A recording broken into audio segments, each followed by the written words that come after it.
Welcome back student, आप सभी लोगों का बहुत बहुत स्वागत। क्लास 11th की इस सीरीज में पार्ट 2 मॉडर्नाइजेशन हम इस चैप्टर को कर रहे हैं। चैप्टर 7 है अकॉर्डिंग टू एनसीईआरटी। नए सिलेबस के अकॉर्डिंग ये 7 है, लेकिन अगर आप रिसेंटली वाली बुक देखेंगे तो 7 है, बट अगर लास्ट ईयर के देखेंगे तो 11th है। एनसीईआरटी ने 4 चैप्टर डिलीट करे, तो हम न्यू सिलेबस के अकॉर्डिंग बना रहे हैं चीजें, तो हम उसी के आगे ही कंटिन्यू करेंगे। आपको पूरी की पूरी प्लेलिस्ट वीडियो के डिस्क्रिप्शन में मिल जाएगी, आप जरूर उसको ढूंढ लीजिएगा, नहीं तो डिस्क्रिप्शन में लिंक आपको मिलेगा। सबसे इंपॉर्टेंट बात, आप सभी लोग हमारे ई पाठशाला के ऐप डाउनलोड कर सकते हैं। वीडियो के डिस्क्रिप्शन में उसका लिंक है। इस लिंक में आपको सारी चीजें मिलेंगी, जैसे कि MCQ question, extra question, NCERT solution, question based, passage based, everything you will see in this. So start करते हैं, आगे चलते हैं। चैप्टर के बिहाफ पे हम समझेंगे पूरे चैप्टर के अंदर क्या हमें देखने को मिलेगा। तो हमने ना, वैसे तो एनसीईआरटी ने ये बताया हुआ है कि एनसीईआरटी ने कि 4 क्या कहते हैं, जो हमारे कंट्री है, जैसे कि जापान, चाइना, ताइवान और कोरिया, इनके बारे में हमने ज्यादा फोकस करने की कोशिश करी हुई है चैप्टर के अंदर। और साथ में ये भी बताया हुआ है कि इसकी थीम स्टोरी समझेंगे कि किस तरीके से उनका हिस्ट्रिकल कंडीशन था, किस तरीके से उन्होंने अपने आप को डेवलप करने के लिए कौन सा रास्ता अपनाया, और साथ में प्रेजेंट टाइम में उनकी सिचुएशन क्या है। समझ में आ गया? नॉर्मल सी बात, जापान चाइना, उसके बाद आपका जापान चाइना के साथ ताइवान है, और उसके बाद आपका Korea, Korea south Korea, north Korea, पहले तो कोरिया ही था। तो हमें यही जानना है कि किस तरीके से पूरा का पूरा ये 4 कंट्री, इसमें किस तरीके से डेवलपमेंट हुआ, किस तरीके से इन लोगों ने अपने आप को डेवलप करा, किस तरीके से चीजें हमें देखने को मिलती रही। ओके, तो एक एक करके समझेंगे, एक एक करके पढ़ने की कोशिश करेंगे, देखेंगे पूरी की पूरी एनसीईआरटी के अंदर किन चीजों को कवर करने की कोशिश करी जा रही है। तो सबसे पहले हमारी एनसीईआरटी जो कवर करती है वो ये कहती है कि अगर आप चाहे जापान के बारे में पढ़ो, चाहे इटली के बारे में, चाहे कोरिया के, चाहे ताइवान, चाहे नॉर्थ कोरिया, चाहे साउथ कोरिया, चाहे चाइना के बारे में, तो आपको 4 चीज तो जरूर मिलेगी। 4 चीज क्या मिलेगी? क्योंकि हिस्ट्रिकल जान रहे हो तो आपको डायनेस्टी हिस्ट्री मिलेगी। मतलब जापान का एक एग्जांपल हो तो जापान में 10वीं शताब्दी में क्या था, 11वीं शताब्दी में क्या था, राजा का शासन कब आया, लोकतंत्र कब आया, डेमोक्रेसी कब आई, मॉडर्न टाइम पे उसकी सिचुएशन क्या थी। तो डायनेस्टिक सिचुएशन जरूर मिलेगी। ऑफिशियल रिकॉर्ड में हम कह सकते हैं कि जब देश लोकतंत्र हो चुका होगा तो उसके बाद ऑफिशियल रिकॉर्ड में उन्होंने क्या क्या लिखा होगा उस देश के बारे में, वो होगा। और उसके बाद यहाँ पे सेकुलरली राइटिंग, सेकुलर मतलब उस समय के थिंकर्स देश की आज़ादी के बारे में या आगे क्या साथ जानते होंगे कि किस तरीके से इसको डेवलप करना है। रिलीजियस टेक्स्ट, जैसे कि धर्म कैसा था और वहाँ के विद्वान जो थे उन्होंने किस तरीके के धर्म को अपनाने की कोशिश करी थी। चाइना के अंदर बुद्धिज्म है, लेकिन एक और धर्म इन्वॉल्व हुआ था। जैसे हमारे इंडिया के अंदर हिंदू, मुस्लिम, सिख, जैन, पारसी तो है, लेकिन अशोका ने एक सिद्धांत दिया था, धम्म का सिद्धांत। तो ऐसे ही सिद्धांतों के बिहाफ पे और भी चीजें हमें देखने को मिलती है। तो इतिहास के अंदर जब भी हम कुछ भी जानते हैं तो सबसे इंपॉर्टेंट क्वेश्चन ये इवॉल्व अपने आप ही हो जाता है कि किस तरीके से हम ये देखने की कोशिश करते हैं कि हमारे अगर हमें इतिहास के बारे में जानना है तो इतिहास के बारे में जानने के लिए हमें कौन कौन की चीजों को फोकस करना चाहिए, वो ये सोर्स हमें देखने को मिलते हैं। अगर आप जानना चाहेंगे तो यही सोर्स आपको देखने को मिलेंगे। सो एक एक करके हम सारी चीजों को समझने की कोशिश करते हैं। एग्जाम्पल के लिए हम शुरू कर रहे हैं जापान से दोस्तों। तो जापान का सबसे पहले ज्योग्राफिकल प्लेस देखें। एक टापुई देश है, देख सकते हो ज्योग्राफी। एक स्मॉल आइलैंड कंट्री है, चारों तरफ पानी से घिरी हुई है। ज्यादातर इसके अंदर कुछ ऐसे ग्रुप ऑफ आइलैंड है जहाँ पे जनसंख्या बहुत ज्यादा है, जैसे होन्शु है, क्यूनशु है, शिकाकू है और होइकादो है। तो थोड़ा सा माफी चाहूंगा, जापानीज नेम है, आप थोड़ा सा समझने की कोशिश कर सकते हैं। उसके बाद यहाँ पर नदियां कम है, मेजर रिवर सिस्टम कम है, क्योंकि पानी का कोई ग्लेशियर का कोई सिस्टम तो है नहीं। यहाँ पे जो पहाड़ है उसमें जो पानी भर जाता है उसी से ही रिवर में पानी आता है। तो इसीलिए कुछ सिलेक्टेड नदियां हैं जो मेजर रिवर सिस्टम बनाती है, तो इसलिए ज्यादा नदियां हमें देखने को नहीं मिलती है। 50% population mountainous active earthquake zone पे आता है। माउंटेनियस एक्टिव अर्थक्वेक जोन क्या होता है दोस्तों? अगर आप नोटिस करते हो तो जापान में सबसे ज्यादा भूकंप देखने को मिलते हैं। तो आप ये देख सकते हो, जो रेड प्लेस दिख रहा है, ये वो प्लेस है जहां पे सबसे ज्यादा भूकंप आने के प्लेस पे हमें जापान दिखाई दे रहा है। यानी कि पूरे जापान में सबसे ज्यादा भूकंप हमें देखने को मिलते हैं। पूरे के पूरे जापान में सबसे ज्यादा भूकंप देखने को मिलते हैं, क्योंकि ये रिंग ऑफ फायर के ऊपर है। जो बच्चे को ज्योग्राफी पढ़ी होगी, जिस बच्चे ने, उस बच्चे को काफी अच्छे तरीके से पता होगा कि रिंग ऑफ फायर क्या होता है। ठीक है, तो उसके बारे में हम डिस्कस नहीं करेंगे, वो एक ज्योग्राफी का अलग पार्ट होता है। लेकिन क्योंकि ये ज्योग्राफिकल कंडीशन थी, क्योंकि हम समझने की कोशिश कर रहे हैं कि पहले जापान में हिस्ट्री क्या थी, मॉडर्न सिचुएशन क्या थी, पार्ट टू मॉडर्नाइजेशन के लिए उन्होंने क्या क्या किया था। तो पार्ट में बन रही वीडियो, ठीक है, तो ये याद रखिएगा। तो जनसंख्या की बात करें तो सबसे ज्यादा हमें यहाँ पे क्या कहते हैं कौन देखने को मिलते हैं, हमें सबसे ज्यादा हमें यहाँ पे देखने को मिलते हैं आपके जापानीज लोग। कौन मिलते हैं? जापानीज। जापानीज के बाद China, Korea, Filipino, Brazilian and other country के लोग यहाँ जापान में देखने को मिलेंगे, लेकिन ज्यादातर जापानीज है। और दूसरी बात यही कि जापान के अंदर दूसरी कंट्री से माइग्रेट करके इतने इतने परसेंटेज के लोग आते हैं, लेकिन सबसे ज्यादा नोटिस करें तो हांगकांग और चाइना के लोग ही हमें देखने को यहाँ पे मिलेंगे। अगर हम जनसंख्या के हिसाब से एक रेशो निकाले तो मैंने लास्ट ईयर का एक मैप निकाला था, कितने परसेंटेज जनसंख्या कहाँ से कितनी आती है, वो इसके बारे में इसमें डिस्कशन दे रखा है। हालांकि आपको याद करने की जरूरत है नहीं। जापानीज लैंग्वेज सबसे ज़्यादा वहाँ पे बोली जाती है। माइनॉरिटीज़ में और लोग भी हैं, फॉरेन लैंग्वेज बहुत सारी है। सबसे इंपॉर्टेंट जो हमें जाननी है वो हमें जाननी है कि यहाँ का जो खान पान है उसके अंदर सुशी करके एक चीज़ है जो ऑफ कोर्स राइस और फिश से बनती है, वो एक इम्पॉर्टेंट डिश इन्हें देखने को मिलती है। और यहाँ पे समय के साथ साथ धीरे धीरे डेवलपमेंट होता चला गया। तो ये था हमारा ज्योग्राफिकल पार्ट जिसमें जापान के बारे में आपके एनसीईआरटी के अंदर दिया हुआ है। थोड़ा बहुत अगर आपको और जानना है तो आप जापान के इतिहास के बारे में अब जान सकते हैं, क्योंकि एनसीईआरटी में इसके बारे में दिया हुआ है। जापान के इतिहास के बारे में अगर हम डिस्कशन करें तो जापान में काफी लंबे समय तक एक फैमिली रहती थी, and this family called name is Shogun's family. वो उस टाइम पे एदो के अंदर रहती थी, जैसे आज के डेट में टोक्यो बोला जाता है। देखो 1192 से लेकर 1199 के बीच में पहला यहाँ पे शोगुन्स जो था, राजा था वहां पे, यानी कि राजा का शासन पूरे के पूरे उस टाइम पीरियड में हमें देखने को मिलता था। यानी कि राजा वहां पे लंबे समय तक राज कर रहा था, और उसके बाद समय के साथ चीजें चेंज होना चालू हो गई थी। अब उसके बाद यहाँ पे नए नए राजा इंट्रोड्यूस होने लग गए थे, तो उसके बारे में हमें नहीं पढ़ना, क्योंकि इतना हम नहीं पढ़ सकते, ना ही हम याद कर सकते हैं कि उसके बाद कौन राजा आया, फिर कौन राजा आया, फिर कौन राजा आया। लेकिन बस हमें इतना पता है कि 12वीं शताब्दी के अंदर अगर अगर राजनीतिक उस समय स्थिति को देखें, पॉलिटिकल सिचुएशन को देखें, तो पूरे के पूरे क्या कहते हैं आपके राजतंत्र के अंदर जापान में उस समय शोगुन्स परिवार जो है काफी लंबे समय तक राज कर रहा था, और उन्हीं का ही बोलबाला था। तो हम कह सकते हैं कि एब्सोल्यूट मोनार्की जिसे बोलते हैं वो लंबे समय तक चल रही थी। उसके बाद एक नई फैमिली 1603 के बाद 1867 तक तोकुगावा फैमिली नया सदस्य बनता है, और वो पूरे के पूरे जापान में राज करता है। तो 1 से लेके लास्ट 15 तक जितने भी राजा तोकुगावा फैमिली से बिलोंग करते हैं वो सारे के सारे मैंने लिस्टेड में डाल दिए। अगेन इनका नाम याद करने की जरूरत नहीं है, आपने बस इतना से याद करना है कि जापान की हिस्ट्री के अंदर जापान में सबसे पहले 12वीं शताब्दी में शोगुन्स रहते थे, यानी कि 1300 समथिंग से लेके 1301 से लेके लास्ट 1603 तक, यानी कि 300 सालों तक शोगुन्स ने राज करा था। शोगुन्स के बाद तोकुगावा परिवार आया, और तोकुगावा फैमिली के अंदर उन लोगों ने लगभग 200 सालों से 250 सालों तक राज किया, और उसमें अलग अलग राजा जो है पूरे के पूरे जापान में देखे गए।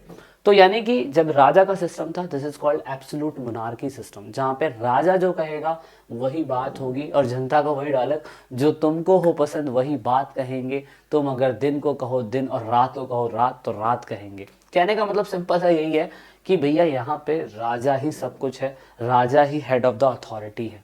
समय बदलता है, समय बदलने के बाद अगर हम देखें, जिस समय राजा का सिस्टम था, चाहे वो शोगुन्स फैमिली हो चाहे वो तोकुगावा फैमिली हो, उस राजा के सिस्टम के टाइम पीरियड में हम कह सकते हैं कि पूरा का पूरा देश, यानी कि पूरा का पूरा जापान 250 डोमेन्स लिखा हुआ है।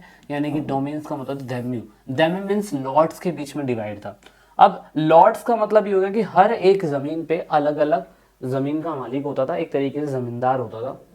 अब इन सभी 250 लॉर्ड्स के ऊपर एक राजा बनता था, ठीक है, क्योंकि इतना बड़ा जापान है, तो किस इलाके से कैसा एग्रीकल्चर है, किस इलाके से कितना टैक्स लेना है, किस इलाके को कैसे, मतलब मैं कह सकता हूँ कि कंट्रोल करना है, ये सारी बातें हमें पता होनी जरूरी है। दैट इज वाई यहाँ पे हम कह सकते हैं कि लॉर्ड्स इस तरीके से काम करते थे।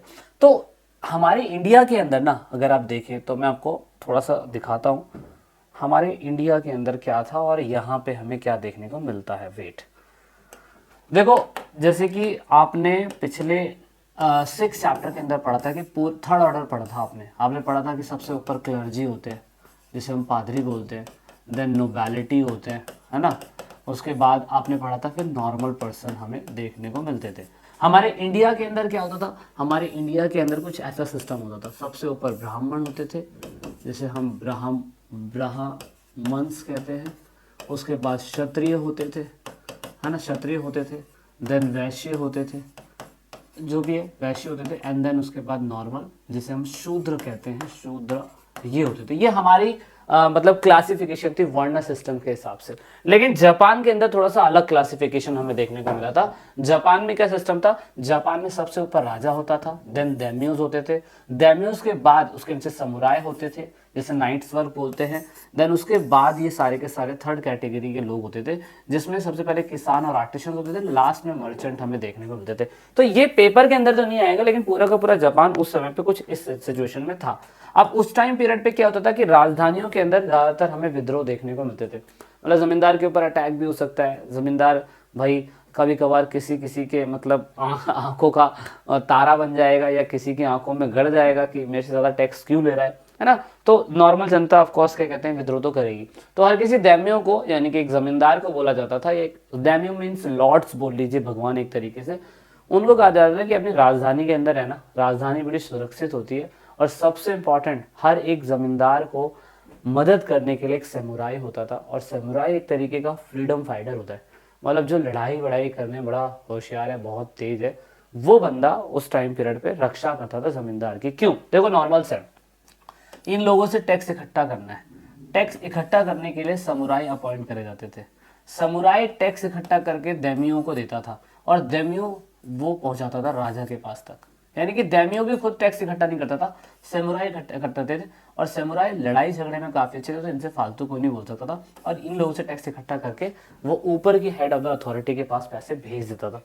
एक समय ऐसा आया था, जैसे कि हमने थर्ड ऑर्डर में पढ़ा था, कि ऐसे बाहुबली टाइप बंदे, यानी कपट कटप्पा टाइप बंदे होते थे, जो ऑफकोर्स मदद किया करते थे, जो हमने थर्ड ऑर्डर में पढ़ा था। तो ये चीज की शुरुआत कब हुई, जब Tokugawa family I. Tokugawa family के बाद हमने देखा कि उस टाइम पीरियड के अंदर पूरे के पूरे जापान में 3 सिस्टम हुआ। नंबर 1, सबसे पहले कहा किसानों के पास या नॉर्मल जनता के पास तलवार ये सब चीजें नहीं होंगी, वो डिसआर्म्ड कर दी जाएंगे, ताकि सिर्फ समुराई के पास ही तलवार रहे। दूसरा, हर एक दैम्यो के अंदर, हर एक मतलब स्टेट के अंदर एक दैम्यो अपॉइंट करा जाएगा, जिसे हम लॉर्ड्स कहते हैं, वो टैक्स इकट्ठा करेगा और वो राजा को टैक्स पहुंचा देगा। उसके बाद हर साल, हर 3 साल, 2 साल, 4 साल के अंदर जमीन को आंका जाएगा, देखा जाएगा कितनी जमीन है, उस जमीन के अंदर कितना टैक्स इकट्ठा किया जा सकता है वो देखा जाएगा। ये सारी चीजें जो है होंगी, है ना। तो ये हमें जानने की जरूरत है। ये 16th सेंचुरी के अंदर डेवलपमेंट हुआ, जब सोगुन्स परिवार को खत्म करने के बाद तोकुगावा फैमिली यहाँ पे आ गई थी। अब अगर हम लास्ट 1867 तक देखें, लास्ट 1867 तक देखें, तो जापान काफी हद तक बहुत ज्यादा प्रोस्पेरियस, पावरफुल हो चुका था। एग्जाम्पल के लिए वहां पे लार्जेस्ट सिटी एदो यानी कि टोक्यो, ओसाका, क्यूटो, है ना, ये सारे के सारे कमर्शियल इकोनॉमिक सेंटर बन चुके थे, और यहाँ पे बहुत सारे कल्चर डेवलप हो रहे थे। कारण समझ लीजिए, देखो कारण, देखो पहले तो पूरी तरह से ये पूरे कोस्टल लाइन पे बसा हुआ है, तो कोस्टल लाइन पे बसा हुआ है तो बिजनेस बहुत तगड़ी तरीके से होगा। दूसरी कंट्री के लोग कोस्टल लाइन पे आके ही बिजनेस करते हैं, और इसीलिए ये जो शहर थे ना जापान के अंदर बहुत तेजी से डेवलप हुए। अब एक शॉकिंग न्यूज क्या है वो आपको जानना जरूरी है, क्योंकि जापान के अंदर यूज ऑफ इंक्रीज मनी बन गया, स्टॉक मार्केट बन गया, इकोनॉमिक में नया उतार चढ़ाव आना चालू हो गया, तो जापान तो देखो डेवलप होगा ही होगा। एक दौर था जब जापान के अंदर, जब मैं अभी तोकुगावा फैमिली की ही टाइम की बात कर रहा हूँ, क्योंकि वो 1867 तक रहे थे, तो 1867 तक उस समय पे सिल्क जो था वो चाइना से लेते थे, और कपड़ा टेक्सटाइल जो था वो इंडिया से लेते थे। इवन ये सारा पैसा भरने के लिए उन लोगों ने इसको गोल्ड में और सिल्वर में, मतलब उस टाइम पीरियड पे बिजनेस किया था, और जिसकी वजह से जापान के अंदर भी ये सिल्वर और गोल्ड कम हो गया था। समझ रहे हो, इससे आप अंदाजा लगा सकते हो कि किस तरीके से जापान जो है कितना ज्यादा क्या कहते हैं, मतलब उस समय पावरफुल था या पैसे वाला कंट्री था उस टाइम पीरियड में ना। तो ये इंपॉर्टेंट बात है। तो फाइनली जापान ने कहा कि यार देखो टेक्सटाइल महंगा पड़ रहा है, बाहरी कंट्री से कपड़ा खरीद रहे हैं, महंगा पड़ रहा है, महंगा पड़ेगा। उसके बाद चाइना से कपड़ा, चाइना से हमें कॉटन खरीदना पड़ रहा है, सिल्क खरीदना पड़ रहा है, महंगा पड़ रहा है। तो चाइना, जापान ने क्या करा, जापान ने खुद का निशिजन बनाया क्योटो के अंदर।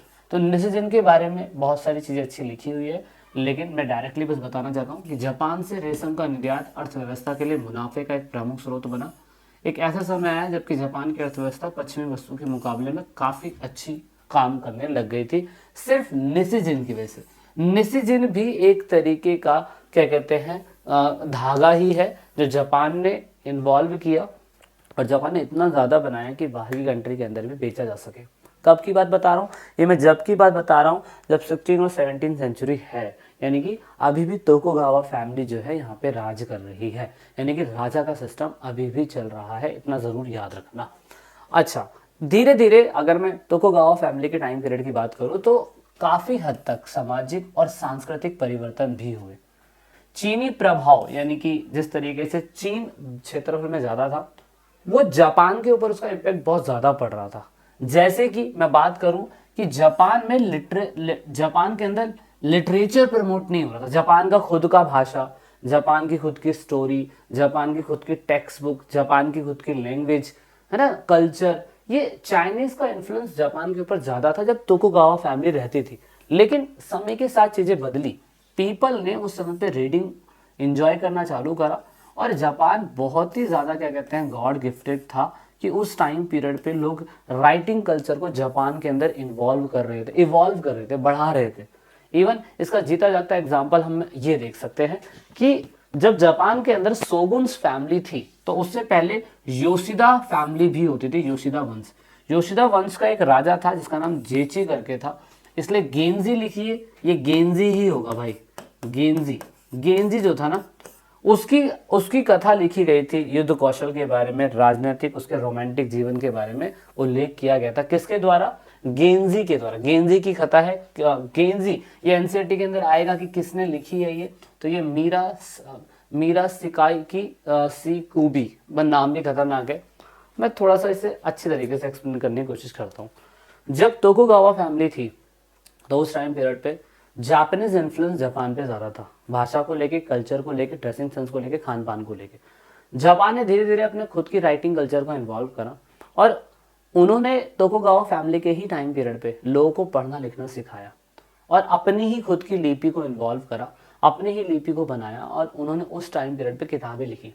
लोगों को किताबें पढ़ना पसंद था उस टाइम पीरियड पे, क्योंकि लोगों के पास फ़ोन नहीं था, इंस्टाग्राम आईडी नहीं थी, फेसबुक नहीं था, यूट्यूब चैनल नहीं था, तो उस टाइम पे लोगों ने इन सब चीज़ों को लिखना चालू कर दिया। और जब ये सारी चीज़ें लिखते थे तो उस टाइम पीरियड पे एक लेडी है जिनका नाम आप देख सकते हो, ये एक मीरा मुरासाकी सिकुबु, ये एक लेडी है जिन्होंने गेंजी की स्टोरी लिखी थी। वो गेंजी कौन है? गेंजी योशिदा वंश का एक राजा था, उसके लाइफ के बारे में तो लोग पढ़ रहे थे उस टाइम पीरियड पे। तो आप कह सकते हैं कि जापान में मतलब धीरे धीरे करके ये इवॉल्व हो रहा था पढ़ाई लिखाई का सिस्टम, एक अच्छी बात है। लेकिन जापान के अंदर सिचुएशन जब नई तरीके से शुरू होती है, जब जापान के अंदर राजा का सिस्टम पूरी तरीके से खत्म होता है और नए लोग आते हैं पावर में, जैसे हम मेजी फैमिली कहते हैं। तो मेजी फैमिली मतलब पहले सोगुन्स, उसके बाद तोकुगावा, तोकुगावा के बाद आते हैं मेजी लोग, और मेजी लोग जापान को नए तरीके से डेवलप करते हैं। और जापान में इन लोगों ने उस टाइम पीरियड पे मोनार्की सिस्टम तो रखा, लेकिन सबसे ज़्यादा इंपॉर्टेंट बात ये थी कि इन लोगों ने कॉन्स्टिट्यूशन भी बनाया। याद रखना, सबसे इंपॉर्टेंट बात, इन लोगों ने कॉन्स्टिट्यूशन बनाने की शुरुआत कर दी। और आप देख सकते हो 1912 तक मेजी के परिवार के लोग पूरे के पूरे जापान में राज करते हैं। अब मेजी जो है जापान को नए तरीके से डेवलप करने की शुरुआत करेंगे, ये आपने फोकस जरूर करना है। तो पहला मेजी एरा आप देख सकते हो, मेजी ने कॉन्स्टिट्यूशन बनाया, सिनो चाइना से वॉर लड़ा, बहुत सारे अलायंस बिल्डअप करे, रशिया से भी वॉर लड़ा। इस समय ये राजा तो थे, लेकिन उस टाइम पीरियड पे ये संविधान को मानते थे, ये जरूर आपने याद रखना है। 3 जनवरी 1868 के टाइम पीरियड पे ये पूरी तरीके से पावर में आ गए थे, और इन लोगों ने तोकुगावा फैमिली को हरा दिया था, उनसे इनकी लड़ाई हुई थी, और फाइनली जापान को इन्होंने काफी लंबे समय तक कंट्रोल रखा, 1912 तक। तो 1912 तक अब इनके अंडर में जापान किस तरीके से बना, किस तरीके से डेवलप हुआ, वो आप लोग अगली क्लास में पढ़ने की कोशिश करेंगे, ठीक है। तो नेक्स्ट क्लास में पढ़ेंगे, नेक्स्ट वीडियो में। So this is it in this video. I hope that you like the video series. App download नहीं करा तो आप डाउनलोड जरूर करिएगा। This is it in this video. जय हिंद, जय भारत, वंदे मातरम।